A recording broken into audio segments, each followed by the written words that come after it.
ಲೆಕ್ಕಗಳು. ಈ ಅಣ್ಣನ ಕೈಯಲ್ಲಿದೆ ನಮ್ಮ ಸುಖ ದುಃಖಗಳು.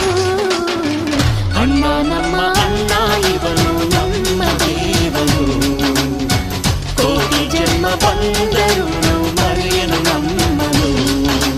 ತಿಂಗಳ ಬೆಳಕಿನ ಅಂಗಳದಲ್ಲಿ ಅರಳಿದೆ ಪ್ರೀತಿಯ ಸಂಚಾರ.